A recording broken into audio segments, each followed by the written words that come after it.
Assalamualaikum warahmatullahi wabarakatuh. Salam dan bahagia. Tugas 1.4.A.9 Aksi Nyata Modul 1.4 Budaya Positif dengan Fasilitator Bapak Jarod Suseno SPD MPD, pengajar praktek Ibu Sri Sumiati SPD, dan saya calon guru penggerak Angkatan 7 Yuni Dwi Rahmawati. Kegiatan yang saya lakukan dalam aksi nyata modul 1.4 tentang budaya positif adalah pengibasan budaya positif di SDN Pangkat 3 Kabupaten Ngawi.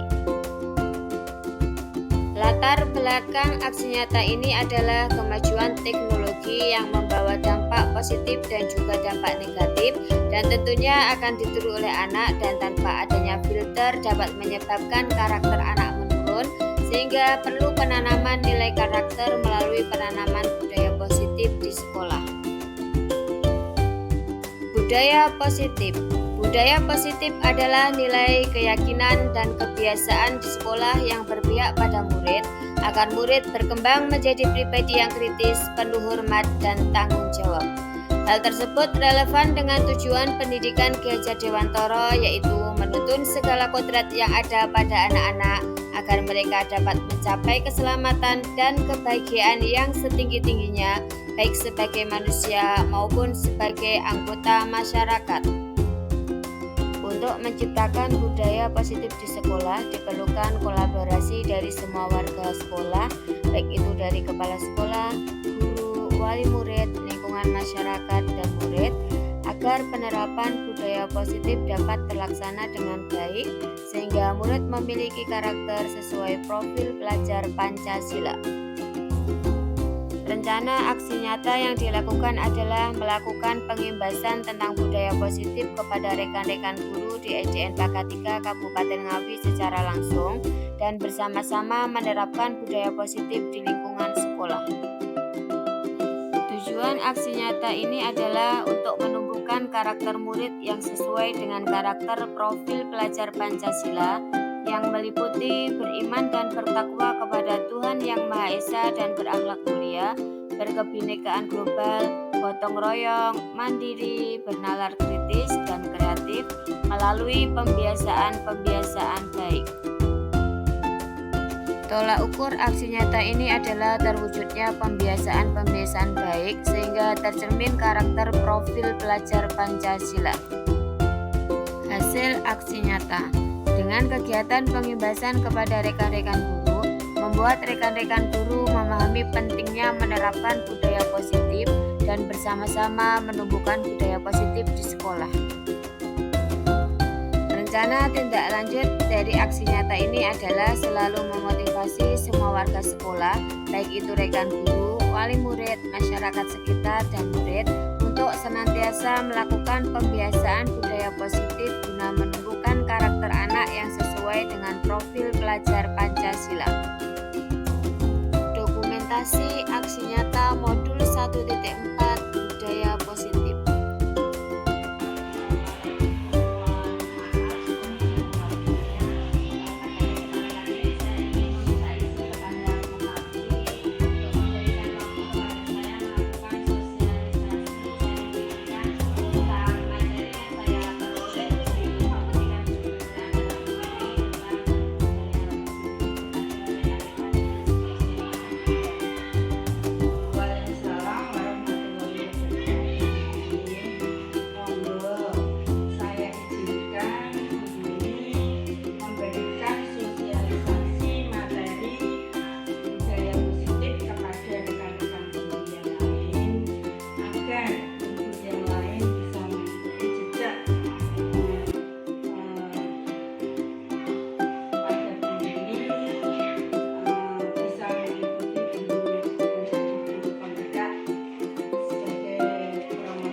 Assalamualaikum warahmatullahi wabarakatuh. Pertama-tama, marilah kita panjatkan puji syukur kehadirat Allah Subhanahu wa Ta'ala, yang mana pada siang hari ini kita telah diberikan rahmat serta hidayahnya sehingga kita bisa melaksanakan kegiatan pada siang hari ini dalam keadaan sehat walafiat. Amin. Yang terhormat Bapak serta Ibu Guru SDN Pakah 3, kali ini saya akan memberitahukan bahwa pada hari ini Ibu Yuli Dwi Rahmawati, guru dari SDN Pakah 3, Kecamatan Madengan, Kabupaten Ngawi, akan menyampaikan materi yang berjudul Budaya Positif. Bu Yuli adalah salah satu guru saya yang mengikuti program guru penggerak angkatan 7 Kemendikbudristek Republik Indonesia. Selama Bu Yuli mengikuti guru penggerak, banyak sekali perubahan-perubahan dan kemajuan di SDN Pakah 3. Oleh karena itu, mari kita ikuti penyampaian materi dari Bu Yuli yang berjudul Budaya Positif. Selamat dan semangat Ibu Yuli Dwi Rahmawati. Semoga langkahnya menjadi selamat dan semangat Ibu Yuli Dwi Rahmawati. Semoga gerak dan langkahnya menjadi inspirasi untuk Bapak Ibu guru lainnya, dan terus belajar dan berkarya demi masa depan anak-anak hebat Indonesia. Salam Guru Penggerak.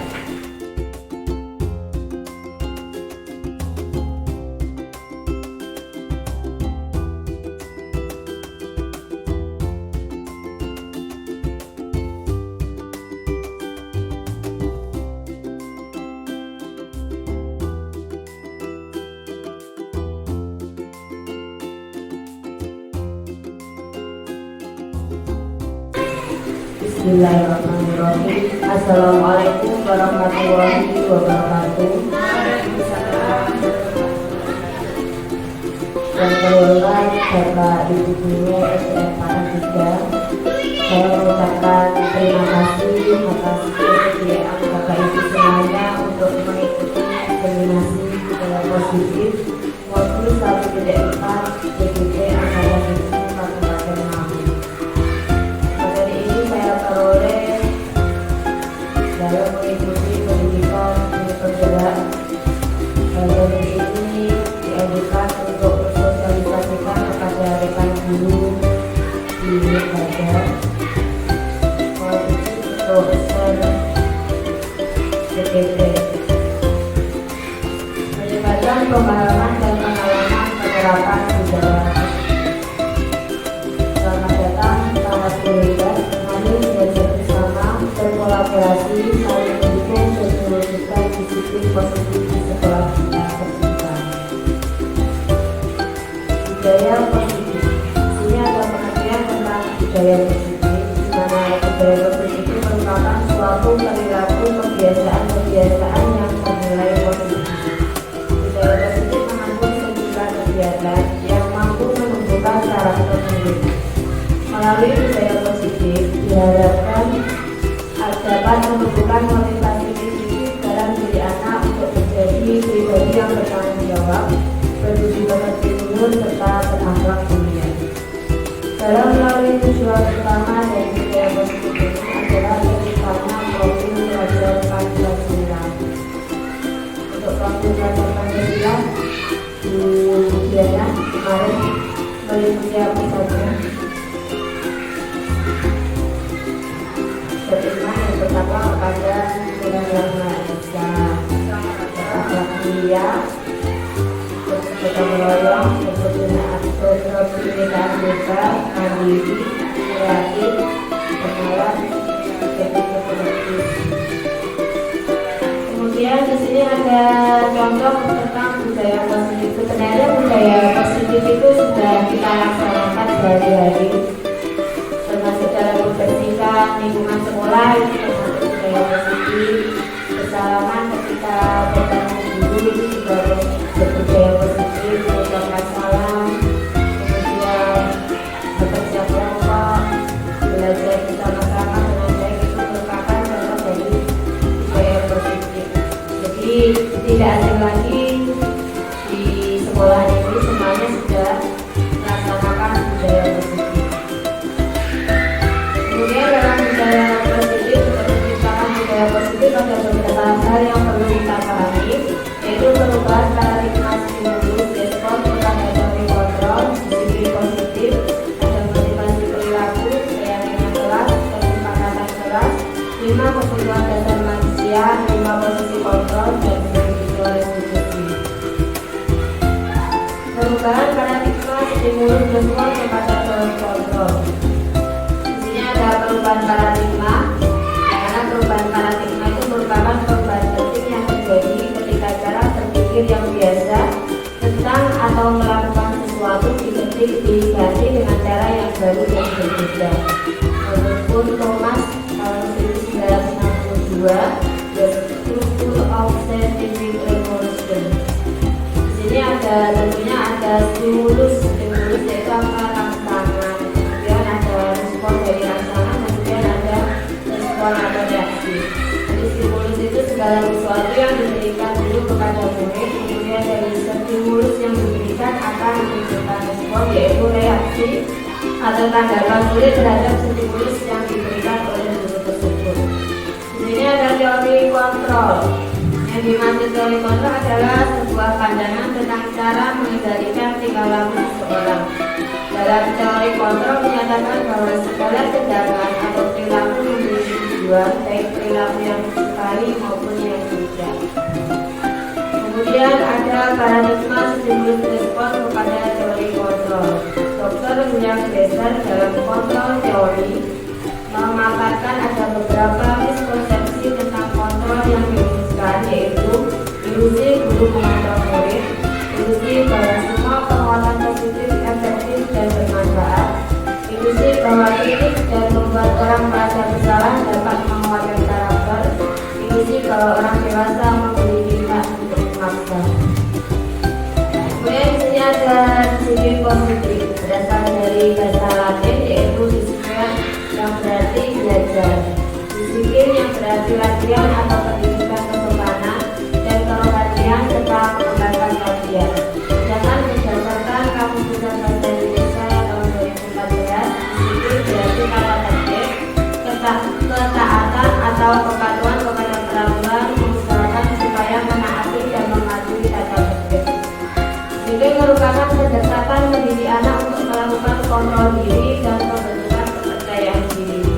Disiplin berbeda sama sekali dengan hukuman. Meskipun disiplin sering diterapkan dengan menggunakan teknik hukuman. Disiplin positif mengajarkan anak untuk memahami konsekuensi dari perilaku mereka, mengajarkan rasa tanggung jawab serta rasa hormat dalam berinteraksi dalam lingkungannya. Kemudian cara mengajarkan disiplin positif pada anak. Yang pertama, mengenalkan disiplin sejak dini. Rutinitas adalah bagian penting dari tumbuh kembang anak dan dapat membantu dalam proses belajar disiplin anak. Setelah itu, mendiskusikan setiap aturan dan kesepakatan yang dibuat, kemudian memberikan konsekuensi logis, bersikap tegas, dan jadi maksudnya bukan marah. Kemudian ada motivasi perilaku manusia. Motivasi merupakan dorongan yang timbul pada diri seseorang secara sadar atau tidak sadar untuk melakukan suatu tindakan dengan tujuan tertentu. Di sini ada motivasi perilaku manusia, menghindari ketidaknyamanan dan hukuman, menghindari permasalahan yang mungkin muncul dan berpengaruh pada mereka secara fisik, psikologis maupun tidak terpenuhinya kebutuhan mereka bila mereka tidak melakukan tindakan tersebut. Kemudian mendapatkan imbalan. Biasanya kan perilaku manusia dilakukan karena ketidaknyamanan dan hukuman, sehingga ingin mendapatkan imbalan atau penghargaan dari orang lain. Jadi mereka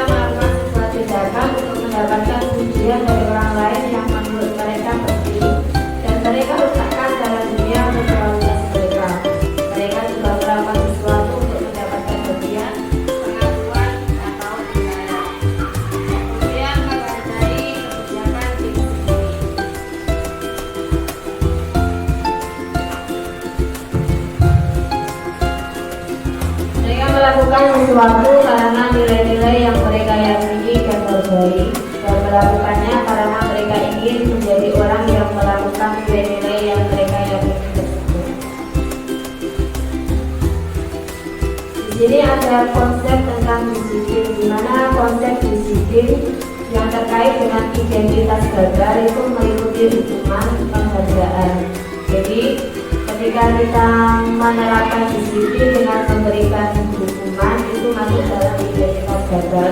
Demikian pula dengan memberikan penghargaan. Tapi sebenarnya dengan memberikan penghargaan itu juga bisa menumbuhkan anak untuk disiplin. Tapi penghargaan yang diberikan jangan sering diberikan.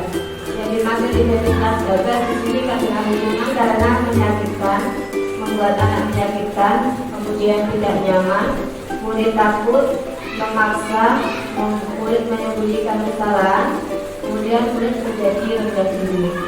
Sedangkan penghargaan tidak efektif, merusak hubungan, mematikan kreativitas, menghukum dengan setting, merampas hak menghargai dirinya. Sedangkan disiplin yang dimasukkan dalam identitas sukses itu adalah konsekuensi dan restitusi.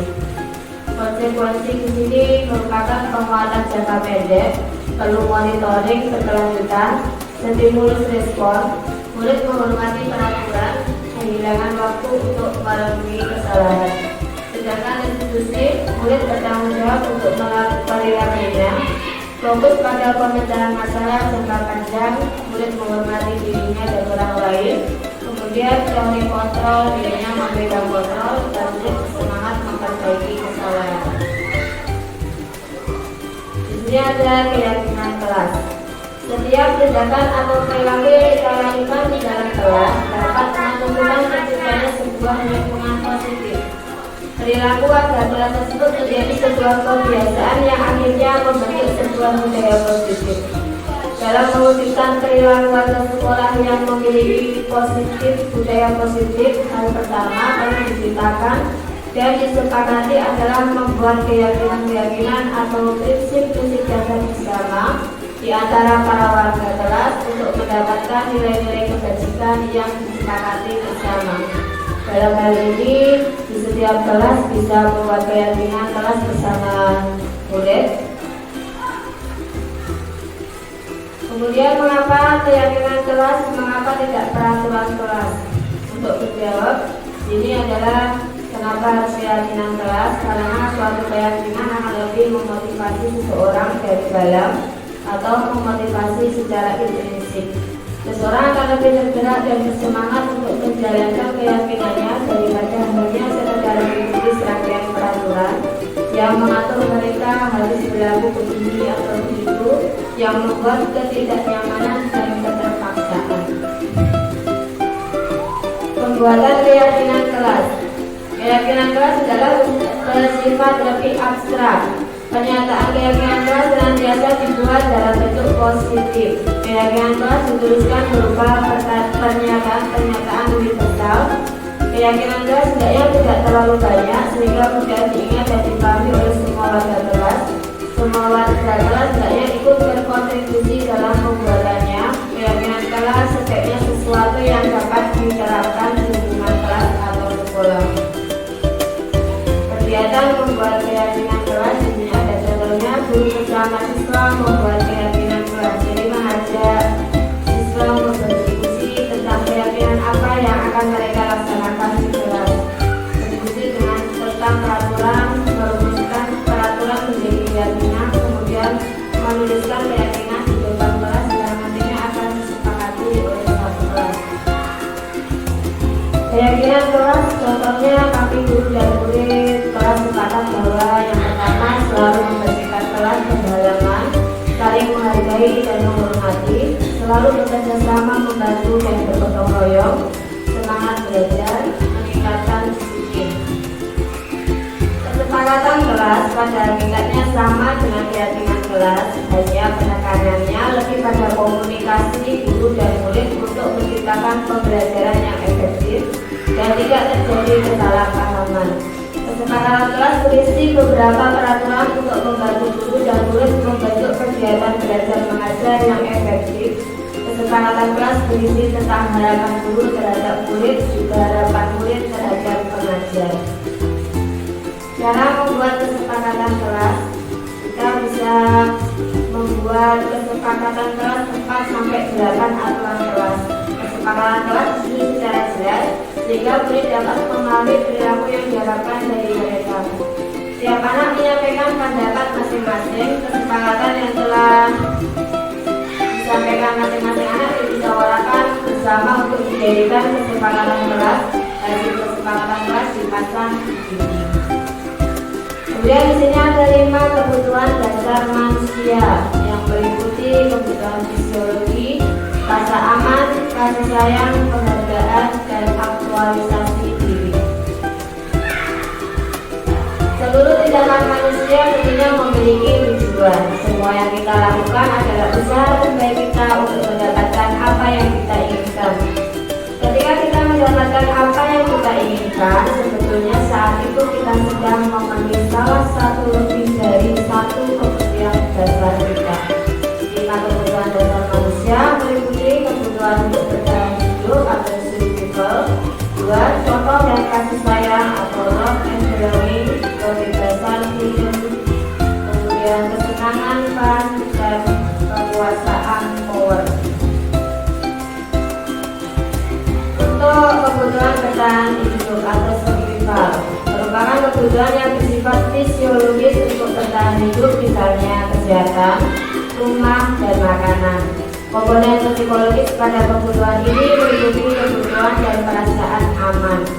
Kemudian tentang kebutuhan cinta dan kasih sayang. Di sini tentang berkaitan dengan kebutuhan untuk diterima. Kebutuhan ini ada 3. Kebutuhan berikutnya adalah kebutuhan psikologis. Kebutuhan untuk mencintai dan memiliki meliputi kebutuhan akan hubungan dan koneksi sosial, kebutuhan untuk memberi dan menerima kasih sayang, dan kebutuhan untuk merasa menjadi bagian dari suatu kelompok.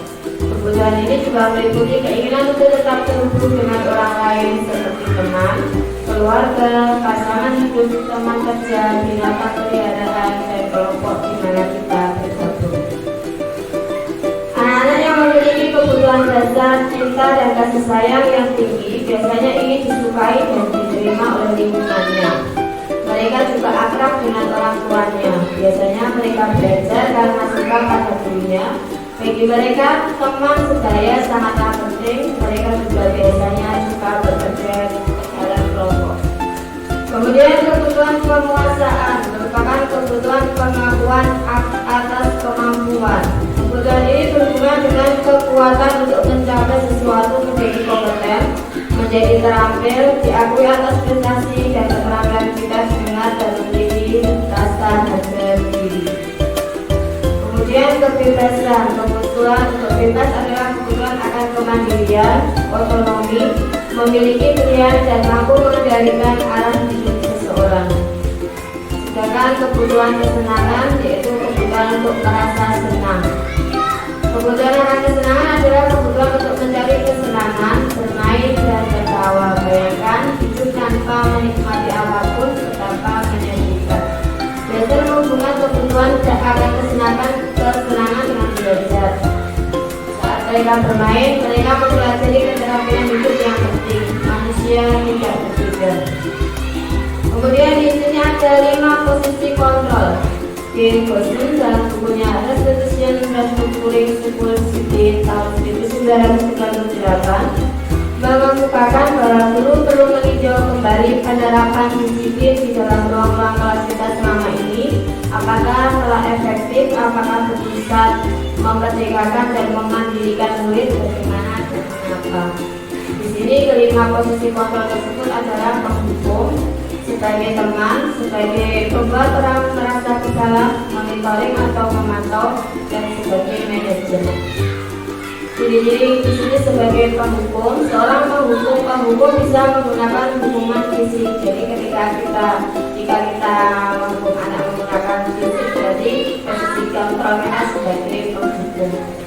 Guru yang menerapkan posisi penghukum akan berkata, patuhi aturan saya atau awas. Kamu selalu saja salah. Pasti selalu yang terakhir selesai. contoh kata-kata yang diucapkan sebagai posisi kontrol tersebut. Guru seperti ini senantiasa bertanya hanya ada satu cara agar pembelajaran bisa berhasil, yaitu cara dia. Kemudian di sini posisi kontrol membuat orang merasa bersalah. Di sini guru akan bersuara lebih lembut.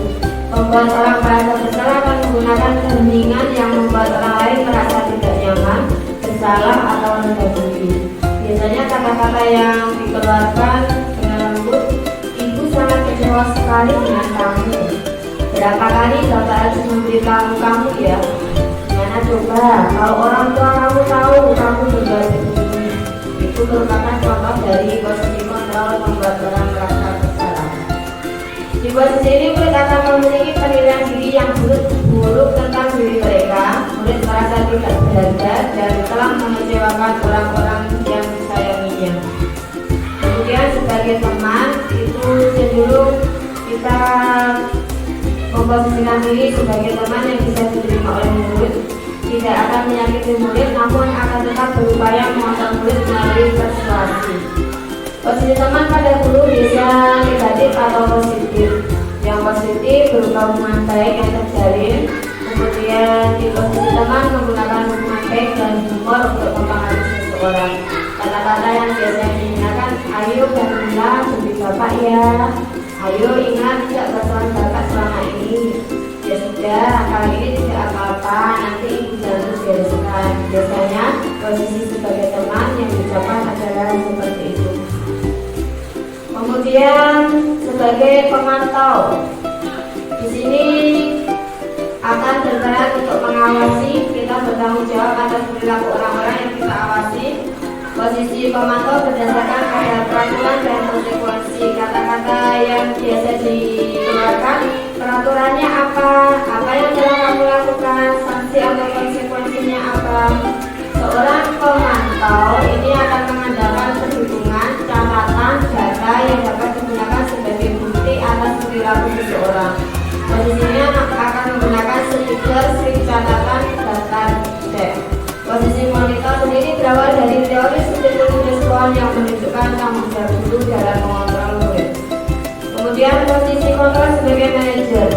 Di sini posisi mentor, guru berbuat sesuatu bersama dengan murid, mempersilahkan murid bertanggung jawab atas perilakunya, mendukung murid agar dapat menemukan solusi atas permasalahannya sendiri. Seorang manajer telah memiliki keterampilan di posisi teman maupun pemantau, dan dengan demikian bisa jadi di waktu-waktu tertentu kembali kepada kedua posisi tersebut bila diperlukan.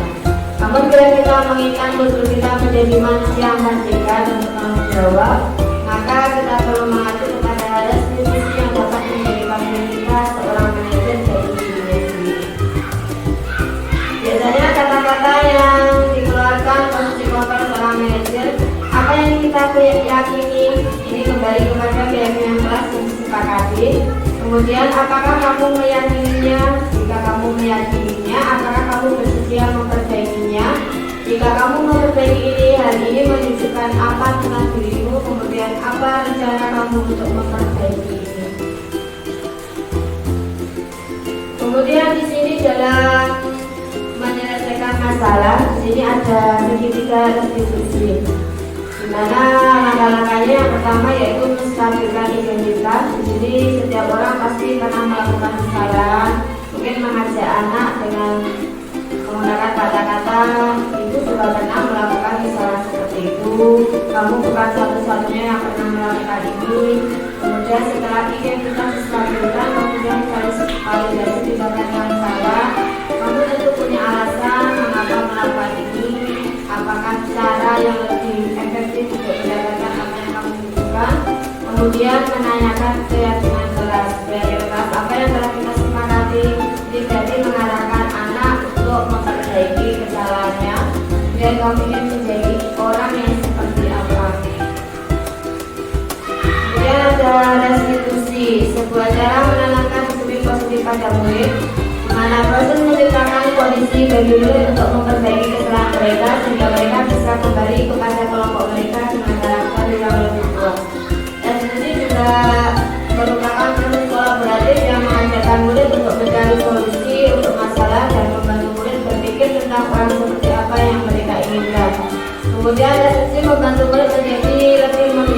tujuan disiplin positif. Di sini ada ciri-ciri repetisi yang membedakan dengan program disiplin. Repetisi bukan untuk menembus kesalahan, namun untuk belajar dari kesalahan. Repetisi memperbaiki hubungan, kemudian repetisi adalah tawaran bukan paksaan.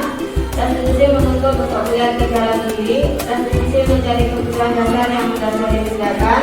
Kemudian cara yang paling baik, menguatkan, fokus pada karakter, mengembalikan murid yang berbuat salah. Mungkin itu saja paparan tentang budaya positif. Semoga bisa diterapkan di sekolah kita dan menjadikan sekolah kita menjadi bagus. Terima kasih atas perhatiannya. Wassalamualaikum warahmatullahi wabarakatuh. Waalaikumsalam.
Penerapan pembiasaan untuk menciptakan budaya positif.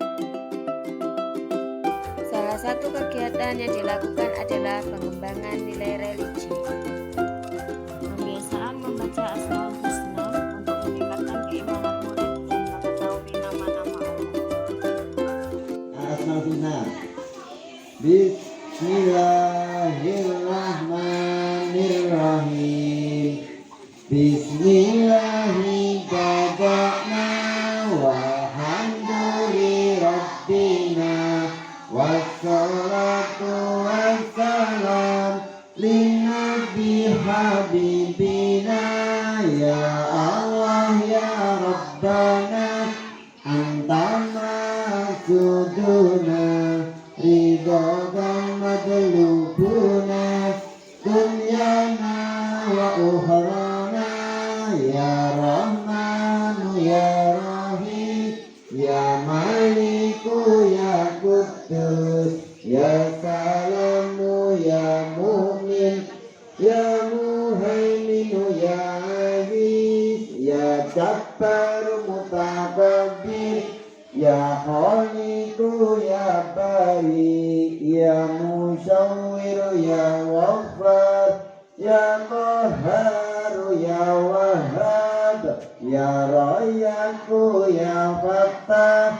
ya Alimu ya Qabid ya Basitu ya Khafid ya Rafi'u ya Mu'id ya Mudillu ya Sami ya Basiru ya Hakam ya Adlu ya Latifu ya Khabiru ya Halim ya Azimu ya Ghafur ya Sakuru ya Ali ya Kabiru ya Hafid ya Muqitu ya Hasib ya Jalilu ya Karim ya Raqibu ya Mujib ya Wasi'u ya Hakim ya Wadudu ya Majid ya Ba'isu ya Sahid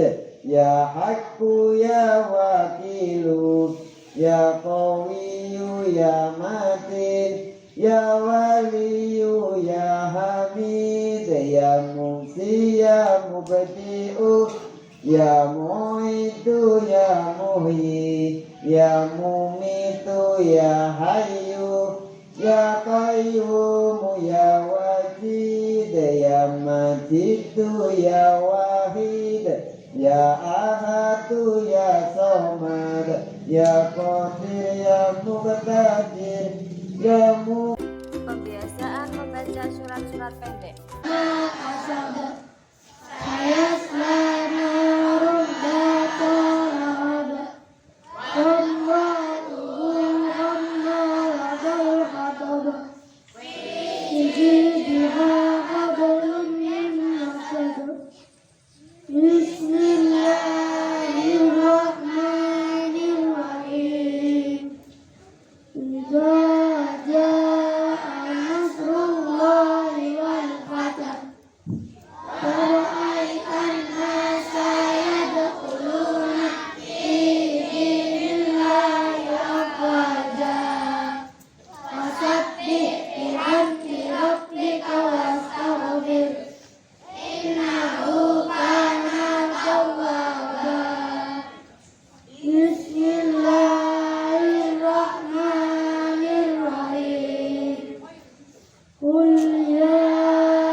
Pembiasaan sholat duha. Pembiasaan ini dilakukan untuk meningkatkan keimanan, menumbuhkan jiwa gemar bersyukur dan bersedekah, serta menumbuhkan dan membentuk karakter disiplin. Pembiasaan infak. Tujuan pembiasaan ini agar murid terlatih bersedekah, mengeratkan tali persaudaraan, dan menebarkan kasih sayang.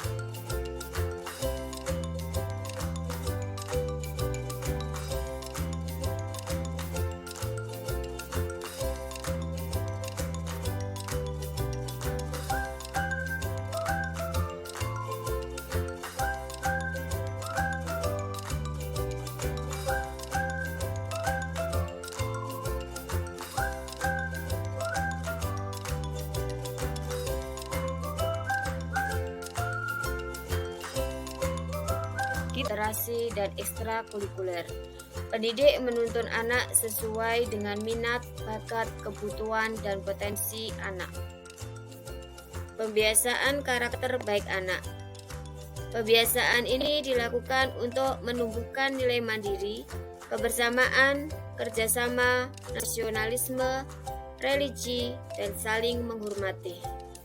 Pembiasaan salam senyum sapa. Kegiatan ini tidak hanya diterapkan di pagi hari sebelum pembelajaran dimulai, akan tetapi juga diterapkan setiap saat. Contoh dari pembiasaan ini adalah bersalaman ketika bertemu bapak atau ibu guru, senyum dan sapa ketika bertemu dengan semua warga sekolah dimanapun berada.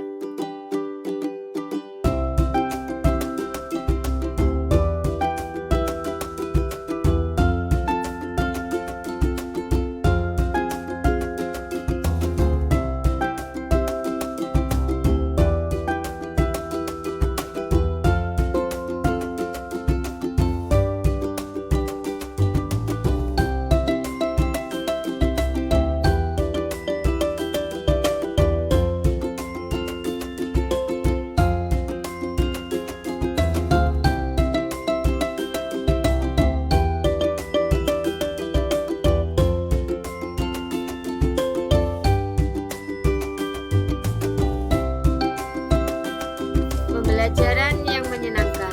Pendidik merencanakan pembelajaran yang variatif dengan memanfaatkan alam maupun teknologi, serta mengaitkan materi dengan lingkungan sekitar anak agar pembelajaran lebih bermakna dan menyenangkan.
CGP Angkatan 7 bergerak menggerakkan untuk menjadi pemimpin pembelajaran guna kemajuan pendidikan.